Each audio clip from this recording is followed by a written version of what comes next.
Okay, I have noon on the dot. Welcome to VCU Autism Center for Excellence Lunch and Learn series. Today, our presenters Teresa Kogar and Josh Taylor will be presenting for us, and whenever you guys are ready. Hey, great. Thank you, Carol. Welcome to the Lunch and Learn. My name is Teresa Kogar, and I'm here with my colleague, Josh Taylor.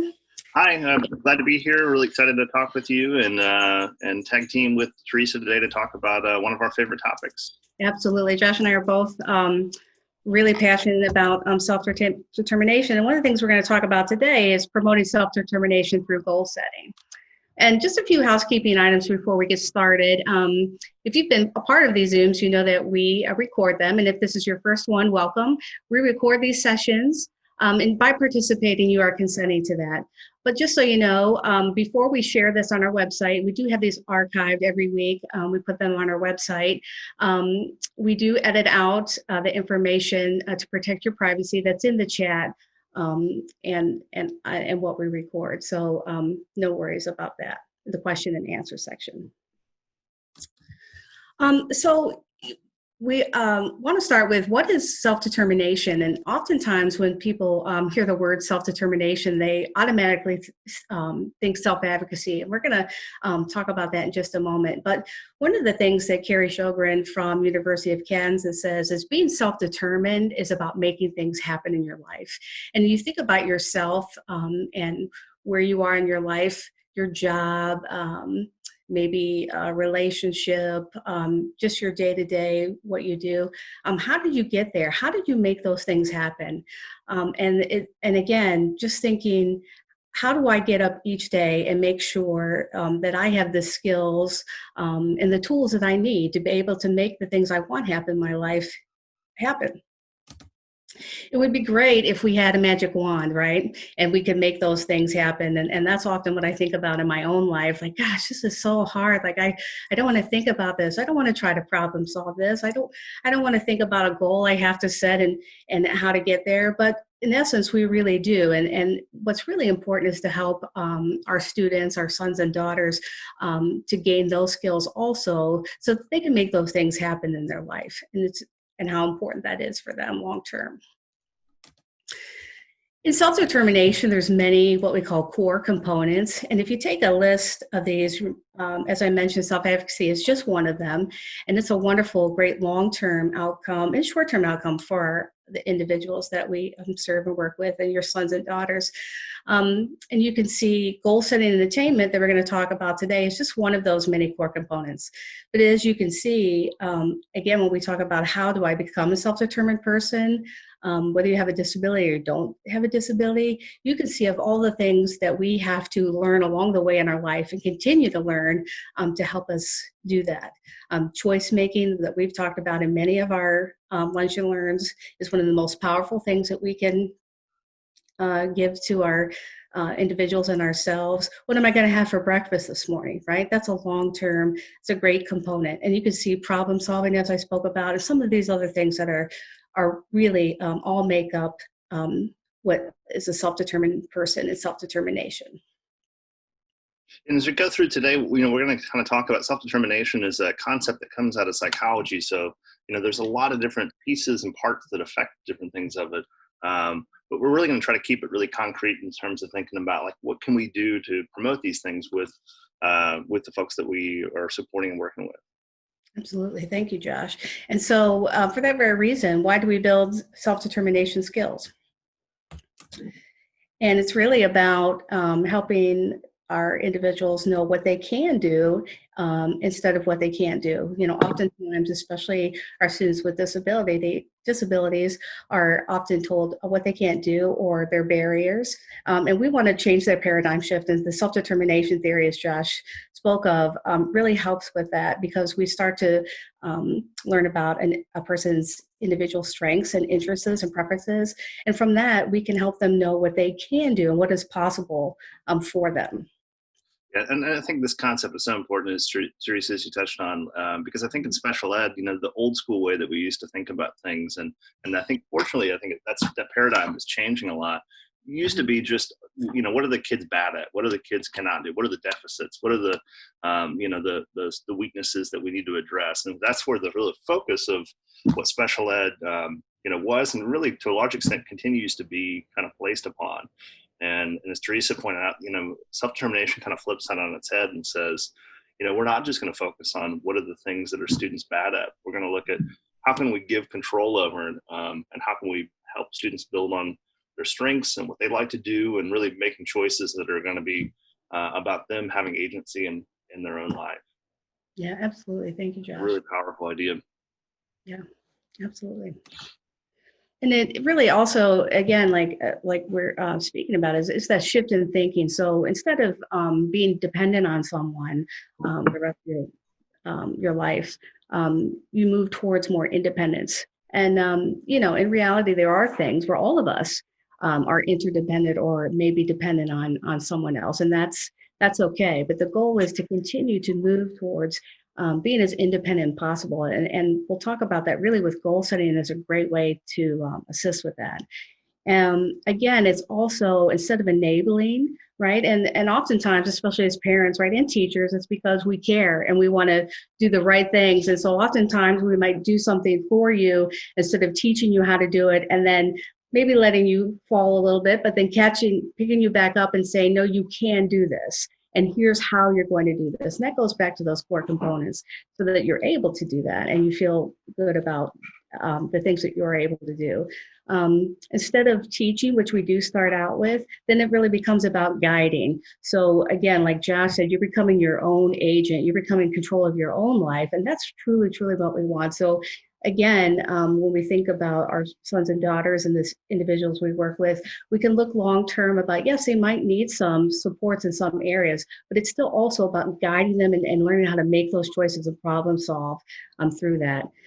One of the biggest things for me that I've learned working with individuals who are becoming more self-determined is that self-awareness. And I think that goes for all of us.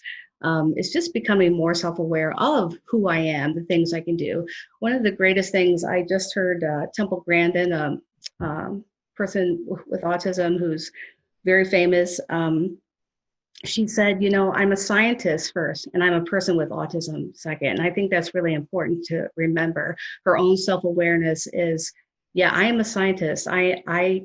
I do these things, and I want people to know me as that. And so when we build that in our individuals, then they can give that to others. And then again, just going from disengaged to more engaged in their community with peers at home, and just really helping with that. So again, why is self-determination important? I think, Josh and I have really hopefully pounded this point home, and there's so much information on this and that you can find. But, again, that whole agency piece is really about being in control of your life. And it's one of the greatest gifts that we can give to anybody, disability or not, is to help to be in control of your own life so that you're able to be as independent as possible, improve your performance, not only at school, but on the job, in your community, and just your quality of life overall. Because at the end of the day, when we're out of school and we're not working and we're at home like we are now, what is our quality of life? Do I have the skills to be able to just go play solitaire on my tablet, do my own laundry, pick out what I want to wear today, choose my own breakfast? Those are the really important things long term. And then again, what we know about outcomes is that self-determination really helps us predict improved post-school outcomes. So I think there's a quote coming up that just talks about those who are more self-determined are able to access those post-secondary opportunities a lot more because they have those skills and those core components that we discussed earlier.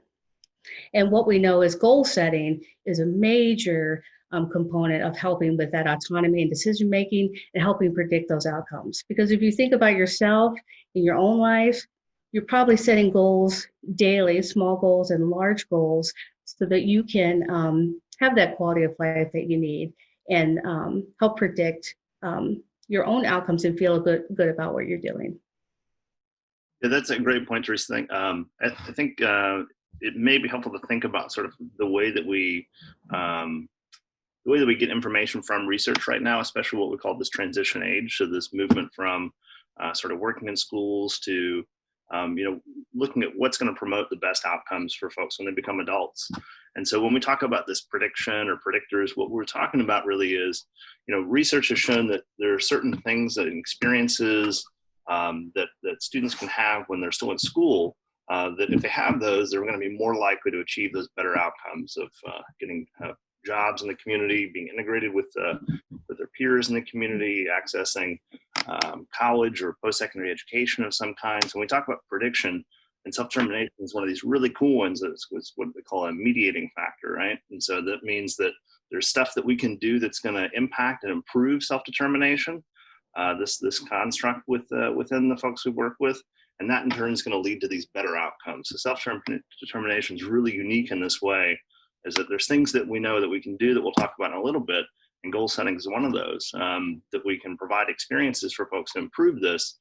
And as this increases, as students and youth get more self-determined, they're going to be more likely to achieve these better outcomes.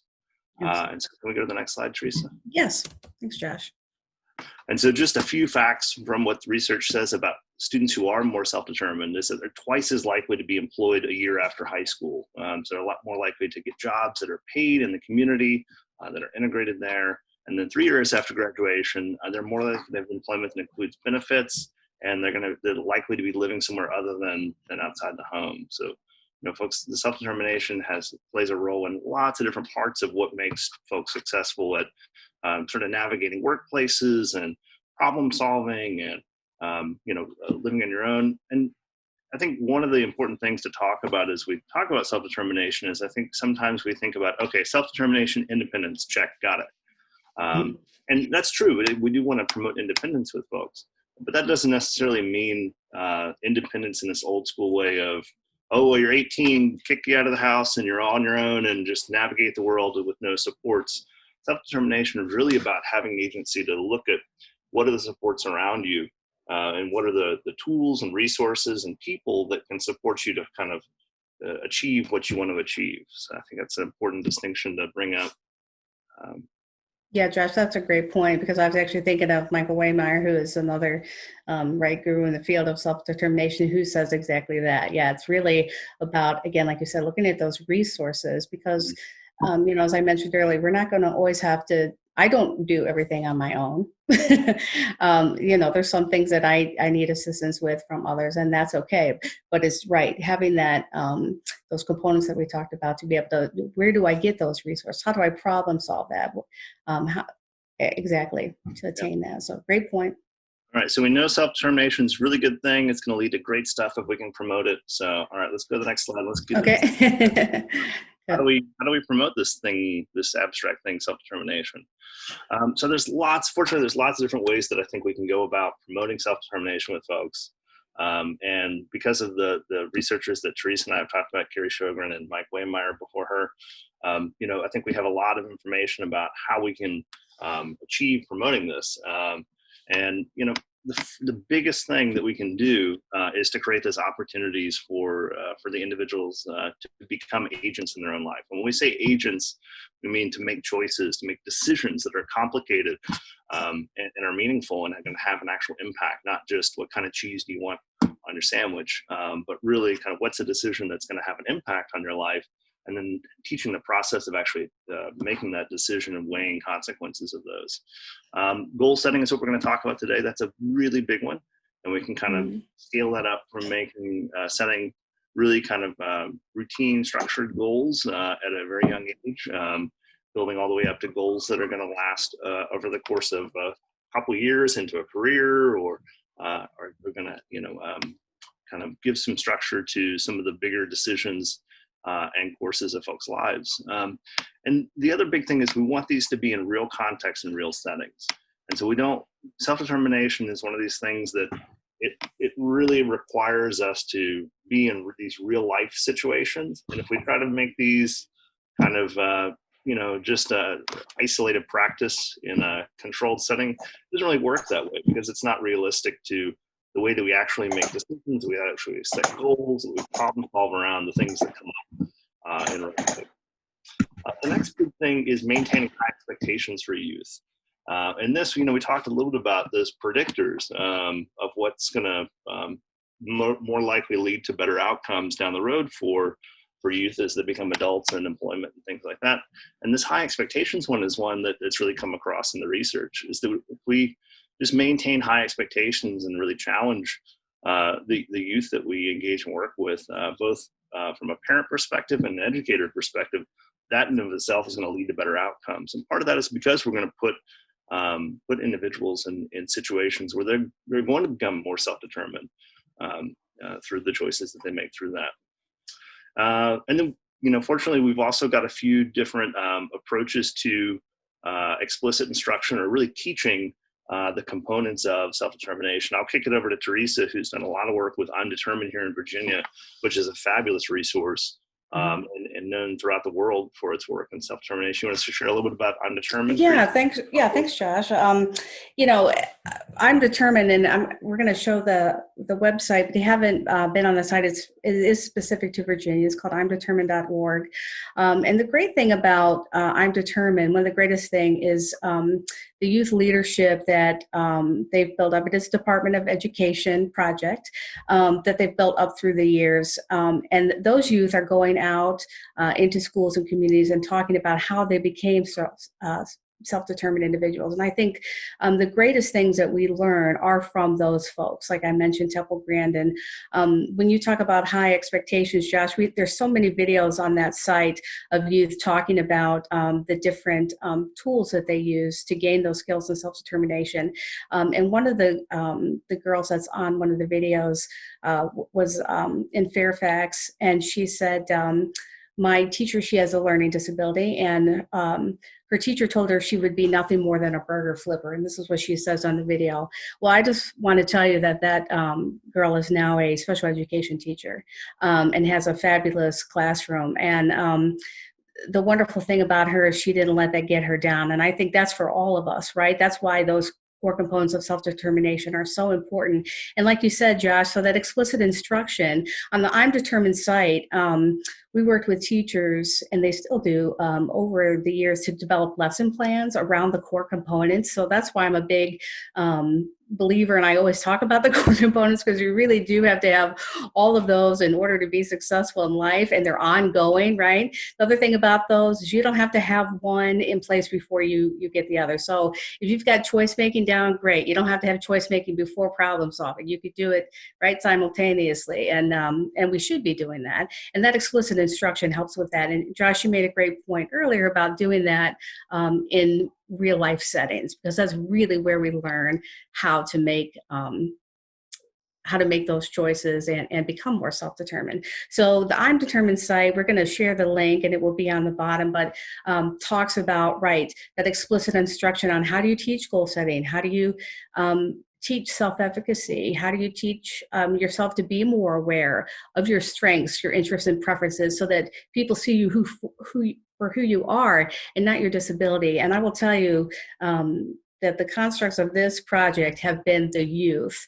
And, I kudos to Virginia for having a program like that, where we build our youth up to help others. And, I'd love to see I'm sure there's some great data on the post-secondary outcomes for those folks, because I just know the anecdotal information I have from working with those individuals and seeing where they are now is just mind-blowing. And I'm just really so proud of them. So absolutely, Josh. So it's a great website. Again, lots of videos. There's a whole parent section. So please check that out.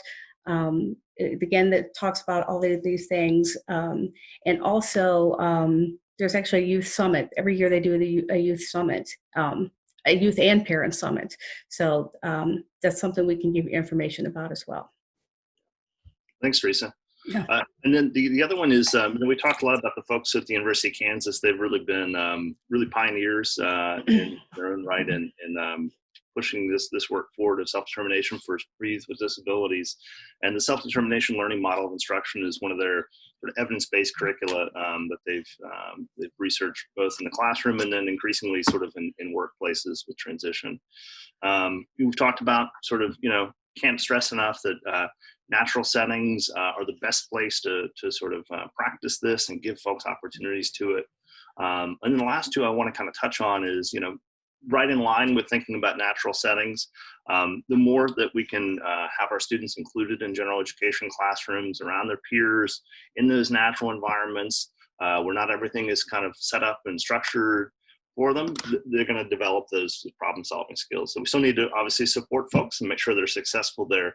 But as we can sort of build structure around and build opportunities to have those high expectations for folks in general education classrooms, that's definitely the ideal. And then the last one is one of my favorites and really a passion of mine is student participation in IEP process. Mm-hmm. And I used to run into when I was working more closely in classrooms. The students in elementary school, they're too young to be part of their IEP process. And I said, no, that's crazy. No, why are we having an IEP if we're not going to include the students and talk to them about what we're doing and who these people are that are buzzing around them and yanking them in and out of classrooms and everything else. And so I'm a real passionate believer that all students, even the little ones, should be involved in their IEP process to some extent. And maybe that doesn't mean. Josh, Yes? there's a question in the chat room exactly about age that I wanted to share and jump in at this point. Two people asked about age. The first one was, when should we start with self-determination? This is from a middle school teacher who hasn't heard about this and hasn't seen it, middle school self-determination pushed. The other one asked, what age should students start participating in their IEP? Oh, great. Awesome. Thanks for interrupting me, Carol. Those are awesome questions. Thank you for bringing those up. And we just want to give you a chance too, but yeah, absolutely. Go ahead. I think I'm a little bit of a zealot with this kind of thing as far as age. And I don't think we can start early enough. Absolutely. I think that as soon as kids are in the school, self-determination needs to be really a focus. If we're going to give specialized instruction and special education, I think self-determination should be part of that. And we'll talk a little bit for goal setting today about what that looks like at younger ages and how we kind of can build that up as students age and kind of progress through their school careers. But as far as student participation in the IEP process, I think any IEP, even as young as kindergarten and even preschool, kids can participate at some level. Absolutely. Whether that's talking about their strengths and the things that they need help with, can be a great way to give information to students about kind of what is this thing that they're getting support with, building that self-awareness, which is really a critical foundational piece. And it's also just a great way to structure the IEP process. We can get so lost in the jargon of IEPs, but if we take it back to what is this kid good at, what do they want to do, and what do they need support with, we're really getting down to the core of what are we really doing here. So I think even the young guys coming in, having them do a presentation. I've seen younger kids produce videos that show kind of what they're good at, what they want support with. I'm Determined, we'll talk about a lot today, has some great resources for a one pager that shares some of those things. So that can be a great way for students to start participating and know what this IEP process is. And obviously as they get older, and I would say in middle and high school, students should be sitting in their IEP meetings as a full participant and making choices about the decisions that are made there, for sure. Teresa, you want to? Well, thank you. You just said everything. That's awesome. I'm just going to give some examples, but you're exactly right, Josh.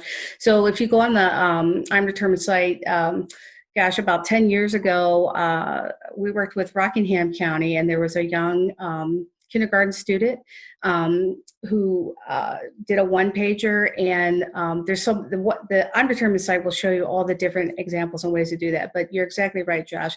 This young man at kindergarten did a one-pager and put it in a PowerPoint and presented it as his IEP at his IEP. And like Josh said, it really changes the tone of the meeting, because the IEP is really about the student. And as we progress, in age and throughout our career. And after we leave school and we move to a different, an ISP, right? If we have one of those, again, it's about how do I have that autonomy, right? And that agency of my own life to be able to make those decisions. And so Josh is exactly right. The earlier you can do that, the better. I mean, I think about my 3-year-old niece who I spent some time again with this weekend, who's, I love it because she's one of the most self-determined little individuals I've ever met. We painted rocks and she had her colors in mind, and that's what she wanted to do.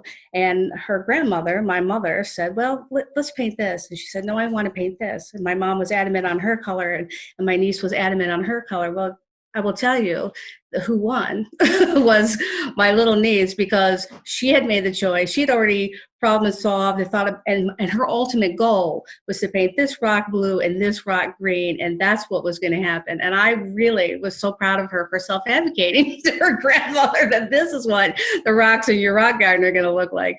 But you can't start that early, right? If you go back to those core components, if you're a parent, a teacher, any kind of provider, you know that those are the things it goes back to that explicit instruction, right, that you're doing every day.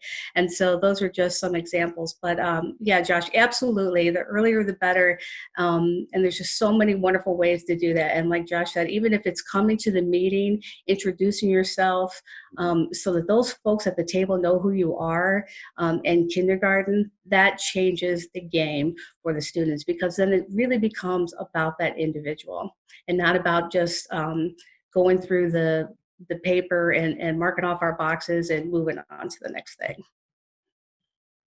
And then I don't want to take us too far out of the way, but one of the things we see is a lot of our folks, not just with autism, but with other disabilities, move, especially into college. The game changes completely in college, and you don't have these the buzzing bees of teachers swarming around you, making sure that everything is set up for you and you have all your accommodations and services in place. That the onus is on the student really to advocate and to seek out the disability services office and to talk to professors and to advocate. So really, really critical that students, as they're progressing through their careers, are starting to take the reins of advocating for themselves. And that's not just in college, but that's going to be in workplaces, community, absolutely. Advocating for accommodations. We have some strong legislation that gives folks the rights to access for folks with disabilities, but that really requires advocacy on the part of the individuals. So setting the stage. So how can we support our students and our children to become more self-determined? And I think there's a few ways we can do it, and obviously, through things like goal setting, which we'll talk about. But really, this first one, that encourage the generalization of self-determination skills. And this is really critical for our folks with autism that can be really strong within, kind of more focused, narrow tasks, but have trouble sometimes generalizing that. And when we say generalizing, it's when you can do something in one way with one setting, in one set of circumstances, can you then sort of change that and do a similar skill or the same skill in a different context and setting? So self-determination is the same kind of thing, right? If you can make a choice in one way, that's all great, but what if you have to make a choice or make a decision or self-advocate in another situation? And so as much as we can give our folks opportunities to practice self-determination at home, but also in the community and also with family and also with maybe with strangers in some ways, or people that are in the community that they're interacting with or acquaintances. So as many opportunities to practice in different kinds of contexts is really important. The next is honoring the choices and decisions that students make, right? If we want students to be self-determined, they're going to have to be able to make choices that are meaningful and that are followed through on. And that doesn't mean that I think we need to just give children the reign of the house and sort of let them make all the decisions. But it does mean talking about, where are there very clear choices and where are there things that are not a choice. And I think having some language to talk about things that are choices and things that are not choices can be helpful at starting to make those distinctions. But really, when there are choices, making sure that they're meaningful and that they're going to lead to outcomes that are chosen and kind of followed through by the person. And then just being a support, we talked a little bit earlier about, self-determination is not about, I'm going to do something all by myself with nobody's help, kind of thing, but really how can we use the supports of people around us to achieve what we want. So, maybe, if I want to go get a credential for work, maybe I need to study with Teresa, and I need to reach out to my friend Teresa and say, hey, Teresa, I know you know a lot about this. Can we study together, once a week and help me with this? And maybe I need to, make sure that, I can have my wife, to do something around the house so that I can manage this. And so, it's really about, how can I communicate and advocate with the folks around me to achieve those goals. Absolutely. And so finally, goal setting, right? So what is goal setting and why is it important? And so goal setting is really what provides a structure for achieving things and for sort of acting upon that agency and that self-determination that we've been talking about the whole time, right? And that's important because it gives a foundation and a structure for folks to become self-determined in really specific ways that are of their own sort of agency and volition. Absolutely.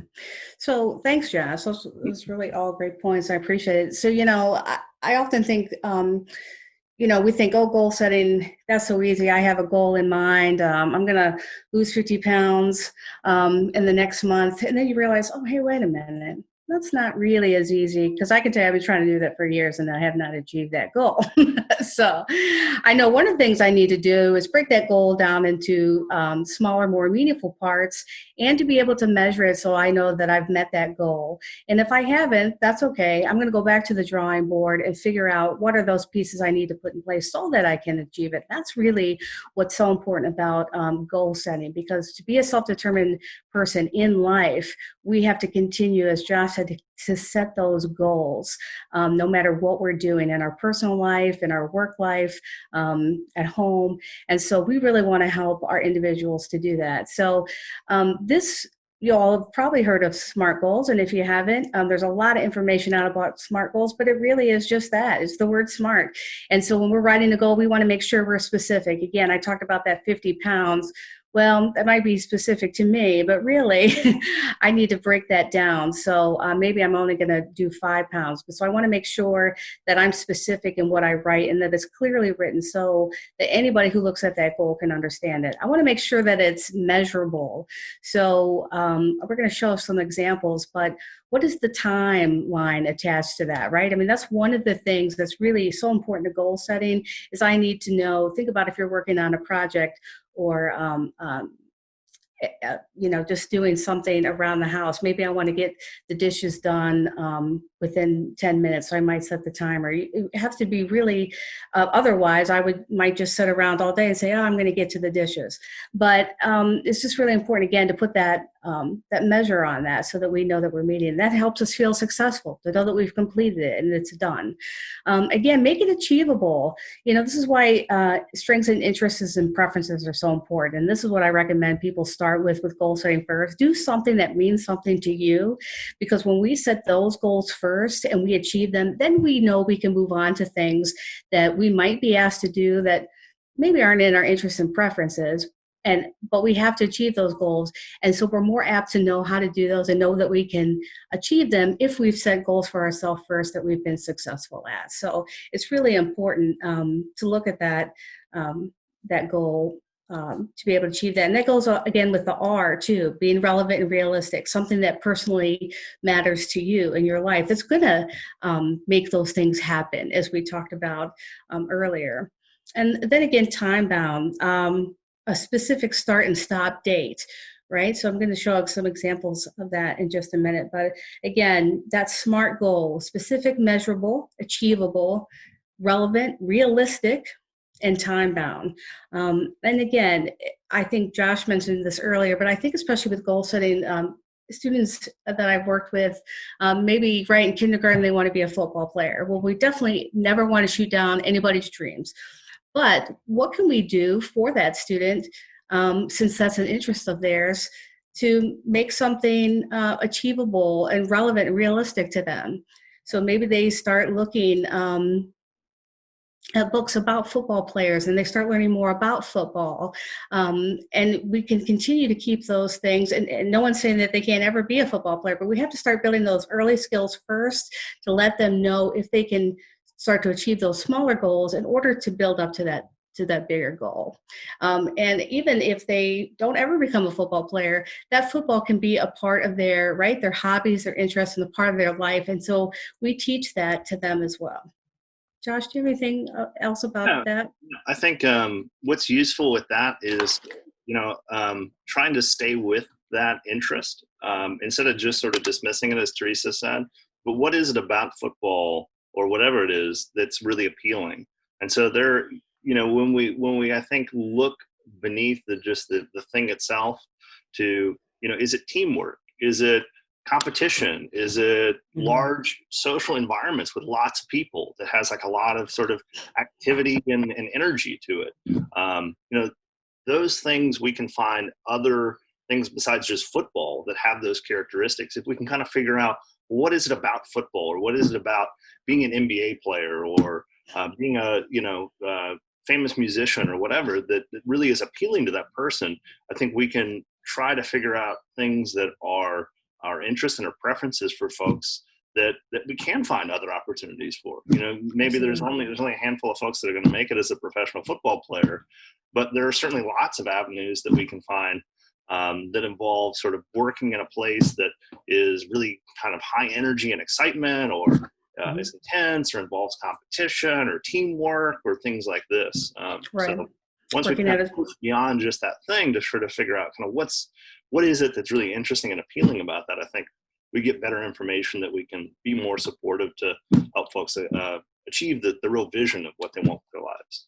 Absolutely. And that's a great point, Josh. And when I think about our individuals with autism specifically and their special interests and the amount of knowledge that they have in those, I just think about, think about working at a sports store and being able to tell everybody who comes in about the football players since 1960 and their scores and what teams they played on. And that's where again, we really, when it comes to goal setting specifically, want to again look at those opportunities and really use those interests. So great point, Josh. Thank you. You're So probably too long just looking at the time, Teresa. yes, I'm getting there. Thank you. Yeah. So goal setting at home. So again, we talked about this. Goals can be based on their preferences, interests, and strengths. And so you've probably already been thinking, so what are the things we can do at home? And so we have some things listed here, right? Doing chores, living routines. Again, you want to look at long-term and short-term goals. But the most important thing I think on this slide for me is ask your child. Right? I often say to folks, ask them and then give them the choice because you'll be amazed, right, at what someone will tell you. And so I just, no matter what the communication level is, it's important to be able to ask that child and use the communication mode that they are using in order for them to be able to communicate that back to you. And I'm very passionate about that. So here's just some other general ideas. So when we look at these are just, again, we try to break it up into elementary, middle, and high. But honestly, if you look at these, you could do these across any level, right? And so the big thing about this is when you're brainstorming with your son or daughter or student on what a goal might be, again, you have these broader categories, and then you're going to make that into a SMART goal. So if you can see right here, we just have these ideas, but they're not SMART goals yet. So let's look at the actual, so this is the I'm Determined goal plan that I'm going to show you. And so if you go on the I'm Determined site and imdetermined.org, and we have that link for you, and they have up on the top, it says goal plan. You can just click on this. You can drag it to your desktop and you can fill it in, okay? It's also an app for Android and free, by the way. It's also an app for Android and Apple. And the great thing about it is you can also put pictures. So again, I'm very passionate about talking to folks about this is for everybody. When I used to be on this project and would travel around and train, folks would say, well, that's not going to work for my student who's nonverbal, or that's not going to work. It absolutely does. And what we have to do is provide those opportunities. I'm going to show you another example in a minute of breaking this down for them at their level, communication and age level, to understand these concepts and then build them build them up. So this is the actual template. And then here's just one we did as an example. So maybe that broader category that we looked at was doing laundry, right? That's the big goal. So if I want to make that a SMART goal, here's how we might break that down, right? And again, this is about the student, right? So it should always be an I in there. I will wash and dry my clothes 1 time a week for a month, right? So if we look at that SMART goal, that's definitely achievable. It's very relevant to David's life at this time. He has to learn to do his laundry. And we want him to be able to achieve that. One of the great things about the goal plan, and this goes into that explicit instruction, is when you're talking about the steps to reach my goal, here's, again, where you sit down with your son or daughter and you help, and it's okay. Remember, that's that whole, we can depend on other people to help us. It's okay for you to say, here are the things you need, because that's how they're going to know. It's also great for them to give you ideas of what they need. And again, they might come up with something you may have not thought about. That's what often happens to me, and I really like that. So you can see where the steps are here. I mean, it's just a task analysis, right? It's that step-by-step of what I have to do. And that helps, especially our individuals with autism, with that sequencing, right? And so many of those things that we've talked about in other sessions. So we have that. And then one of the great things, and if you remember, this is actually a core component, right?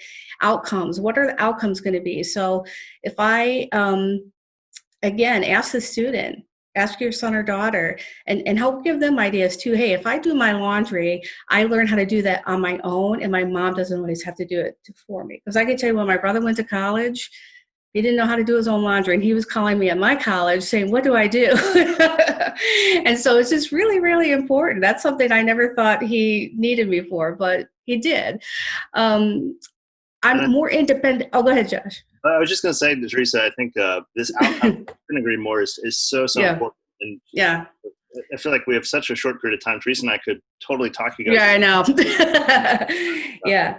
But when you think about transition and self-determination is, really starting with the, person's vision for their own life and what they want in the future. And so, doing your own laundry is probably, on the face of it, not a super motivating goal to set for yourself. But if that goal is attached to my vision to have this awesome place on my own, and an apartment in the city that's close to my friends and everything else, and I'm driven by that vision, and this goal is connected with that, absolutely, Josh. I'm getting really excited. I'm really motivated to do this goal. So I think that this outcomes, I couldn't agree more, Teresa. It's super important. Absolutely, Josh, you make a great point, because this would be, right, one of the short-term goals to that larger outcome. So that's a great point. And then, of course, we have the column with who can support me. And again, we've talked about this. It's okay to put me and my mom. And then eventually, it's okay if that column says me, but it's really okay to have the support. Again, that's that support system we talked about. So, you don't have, there's many goal templates out there. I mean, I'm Determined has provided one, but again, I want you to consider, who is my son or daughter, who is my student, and how can I make this work for them? So we're going to differentiate this just like we would any academic task that we do or anything else.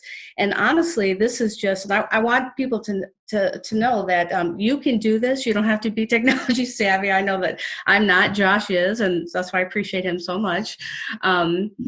But I just went into my Word document, and I made 3 boxes, and I put other boxes in. This isn't a template. This is just something that I made, because I'm very passionate about, again, what if I'm not at that reading level yet? You don't have to be.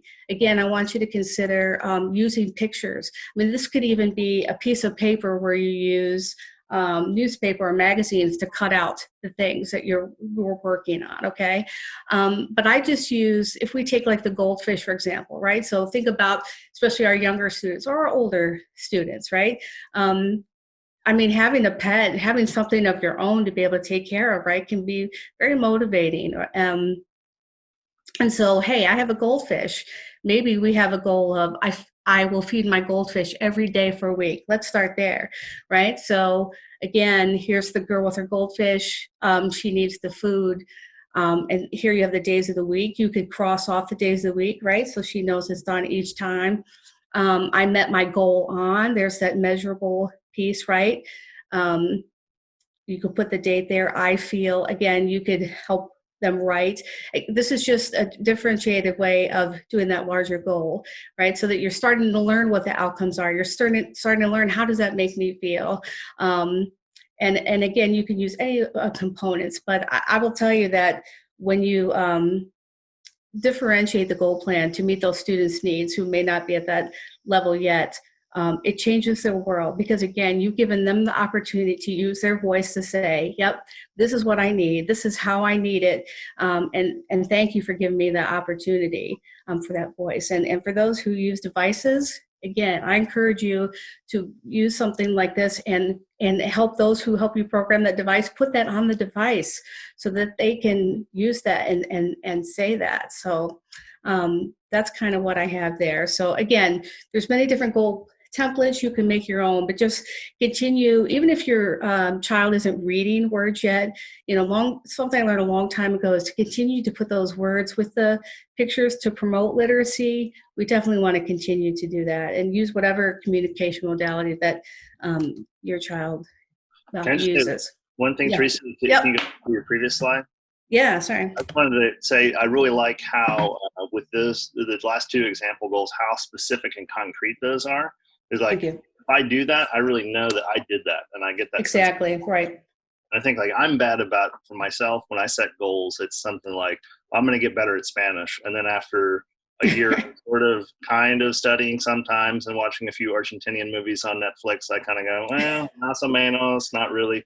I don't get that dopamine rush of, wow, I did it. I have a sense of accomplishment. My confidence as a new kind of higher foundation that I can then build on to really promote that self-determination. And I think that's what's so great about goal setting, is that Yeah. it's the structure and the tools to kind of make those choices and sort of see out that vision.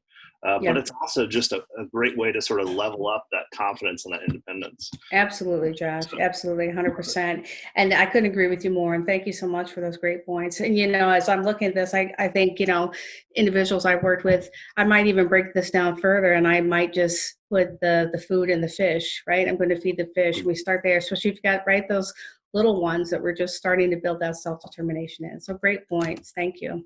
So here's some great resources. Of course, I'm determined.org. Josh talked about colleagues at the University of Kansas. Both of these links go to that. There's a whole self-determination site by KU. This link that I put on there has some ready resources for you on how to actually implement things like goal setting. There's an inventory and some other things. So check those out when you have the opportunity. We're going to go to the live chat. And as we do that, we actually have a poll that I'm going to put up. And if you don't mind, we're just looking at all these pop-ups.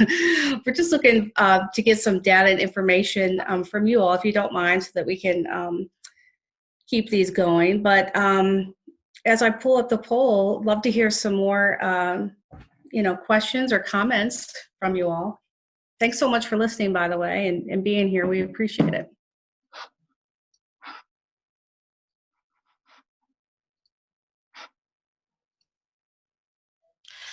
Hi guys, this is Carol, and the chat was very active while you were presenting. So it is a tribute to both Josh and Teresa about what a rich presentation this was. A lot of the points were really actually comments. Okay. One mom talked about how she included her child with Down syndrome in her IEP since the time that she was very young. Excellent. And in fact, one of the things that happened was that they learned that the child had sleep apnea as a result, kind of opposite of the way you might think. The child kept falling asleep because of the heat from the LCD projector. Nevertheless, including her in her IEP really taught her those self-determination skills. Wow. A lot of the comments are saying that this session was so well run. I'm very grateful. Thank you for the resources. Some folks are trying to respond to the poll and having difficulty, and we apologize for that. let's see if there's some other comments. I wonder if you could comment on this. A parent noted, or a parent or a teacher, I'm not sure which, noted that for people who have the lower support needs, maybe on general education curriculum, I always say the syndrome formerly known as Asperger's, um, especially for girls, it's difficult for them to show that they're different. They try to very much appear like a person without a disability, and they like their weaknesses to be hidden. So how would you respond to that in terms of thinking about how do we accommodate someone who's struggling? Yeah, to me, I think it goes back to those. I don't think we shared the one pager, but really thinking about strengths, preferences, interest, and then areas where folks need more support. And I think emphasizing that that's universal for everybody. We all have areas where we need to provide structures and supports either for ourselves or rely on other people, or put certain accommodations in place, whether that's, I set myself certain blocks of time that I work in, and, that keeps me from getting distracted and chasing squirrels all day. Really emphasizing that everybody has these things that are areas where they maybe need to kind of work to build up skills or need support with from other folks that they're working with, or just need specific accommodations.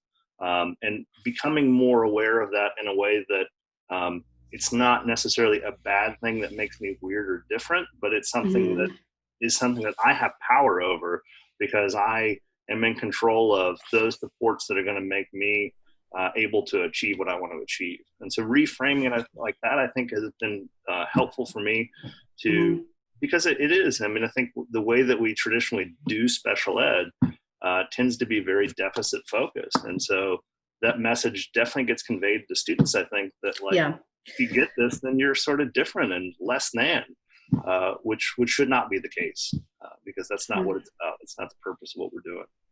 Yeah, Josh, I couldn't agree with you more. And I think about especially girls, on the spectrum, and we have some, actually some archived webcasts on our website about girls in the spectrum that we had someone come in and do for us that talks about these very things. But absolutely, it's about, as also like you said, Josh, it's about finding those resources, that person you can trust. I think that, especially for that person, it's important to find out, so who do I feel comfortable disclosing to? Who do I know who can help me, Josh, like you mentioned, with the resources? And hey, I don't want everyone to know, I mean, this is who I am. Like I said, I go back to Temple Grandin because I just really, she said, hey, I'm a scientist, I'm a researcher. Okay, so I have autism and this is how it affects me, but it's not who I am. And like you said, Josh, it's that reframing that we're still working on, we'll continue to work on. But the more we can help our individuals realize, like you said, Josh, their strengths and who they are, and that this thing, autism, formerly known as Asperger's, is secondary. It's truly secondary to who we are. Then I think we'll, finally get to a place where people start feeling more comfortable. But absolutely, I would agree. So there are a couple of other questions in the chat that I think are still along these lines, and they're mainly suggestions about natural intrinsic motivation. For example, somebody wants to know, how do I motivate a 15-year-old? Oops, the chat moved on me. Sorry. With ASD, ADHD severe, and he can't be convinced that education is necessary. He refuses to do minimum. His goal is to, quote, study biology, but he doesn't understand the need for a high school degree first. And then another question right along those lines, what are the first steps in motivating a child to be so self-determined when they don't have that natural intrinsic motivation? Yeah. Well, Josh, I don't know I definitely want you, for me, this is where goal setting is really important, because I can tell you myself as a person, when I'm not motivated to do something, if it's not a strength or interest of mine, or I know it's going to take me longer, or I may not have the skill set yet to do it, I'm just going to chuck it in the trash, or I'm not going to do as well, to be real honest with you. And I think that's how many of our students feel, especially what they've said to me. And so I think that's where things like, what are the outcomes, looking at those, and talking just realistically about, okay, so I've got to do this work, and here's the why. I mean, I think oftentimes we don't communicate the why enough to our individuals. And I can tell you just from my own experience, when I have said the why, they're like, okay, they may not like it, because I know you can tell me the why and I might not like it either, but I know it's something that I have to do because this is the ultimate outcome it's going to have for me. And still, that takes some time. Just because you tell someone the outcome doesn't mean, hey, oh yeah, I get it, I'm going to do it tomorrow. It's still going to take some time. But I think then when they do it, then that reinforcement of, okay, you did it, you accomplished that. So now let's go on to something that is of real interest to you, and that you can do that. Having that balance in life of knowing that there's things that I may not want to do, or that's hard for me. And the things I can do really well. I think I think Josh alluded to this earlier, things we really just need to keep building in our folks. Because I know for me personally, there's things that I can't wait to work on this morning because I knew, yep, I'm going to bang it out. And other things where I'm like, oh, this is going to take me forever. And how do I motivate myself to do that? So absolutely. Another parent said she was struggling with her 9-year-old son and personal hygiene. And how does she motivate her son when he doesn't see it as an important goal? So there's someone who said, there's a parent who said, I set very low goals for my child, and when she achieves them, she later doesn't want to achieve the bigger goals, or maybe she doesn't want to achieve the bigger goals. I think that parent was trying to point out just really building on small successes a little at a time. Yes. Maybe.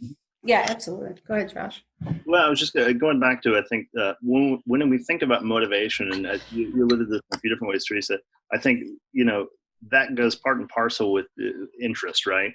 And so, if we're building motivation from, a really kind of emerging level of being motivated to engage in goal setting or to participate in something, we have to start with what is the person interested in, and what are they passionate about? And if we don't know that, then we kind of have to back up a little bit sometimes and maybe do a preference assessment or an interest and really figure out kind of, what is going to be motivating for this person to work for, and to structure that. I think a lot of times, we talked about sort of anchoring goal setting to that vision for what a person wants in the future. And I think there are a couple of the comments about motivation were about, how can we set a goal for something that's not naturally in and of itself motivating? And that kind of goes back to like the laundry thing. Like I don't get jazzed to do laundry, but I know that it's connected with something that I do want to achieve. And so things like grooming, can be helpful if we can show in really concrete ways that grooming is connected with, these goals that we want to achieve. I think about one student that I worked with that was smart as a whip, wanted to be a video game designer, was all about gaming and gaming culture, but was just a kind of a loner and didn't see the need to do to build up any sort of teamwork skills or social problem solving or any of that, and didn't see that being addressed. And the real game changer was finding an employee handbook from a video game company that laid out the expectations for an actual video game designer that are all about teamwork and all about collaboration and all about sort of how you can kind of weave your interest and creativity into working and meshing with the team. So I think if we can find those build on those preferences and interests of folks and the vision they have for themselves in the future, that's what gives us the structure to then say, okay, now we need to talk about grooming. For older students, I think I saw one that the kiddo had identified they wanted to be a biologist or study biology, but they didn't see the connection between that and actually doing kind of schoolwork or stuff like that. I think sometimes looking at the when we start to build for interest in folks, looking at the Bureau of Labor Statistics, the Department of Labor has some great resources for education that really lay out, if you want to be a marine biologist, what does a marine biologist have to do? How much school do they get? What kind of environments do they work in? What kind of credentials do they need to have? So that can be a really helpful way to use those interests and passions that folks have to kind of provide some structure to motivate and justify some of the goals that we know as sort of the adults they're going to probably need to have, but providing that in a way that the young person can kind of see and then let that become a motivation for them. Yeah, absolutely, Josh. Thank you. I agree. Are there any, I know we have, I can't move down on my screen. Oh, here we go. Are there any other things, Carol, that we need to address, do you think, or? I think we're at time. I think you guys Yeah. addressed a number of the questions. Okay. For those of you still with us, we have another Lunch and Learn next Thursday, June 4th from 12 to 1 again. That topic is on communication strategies for families, and that one will be hosted by our really able presenters, Stephanie Paul and Charlene Wetland. Thank you, everyone, and we look forward to seeing you again next week.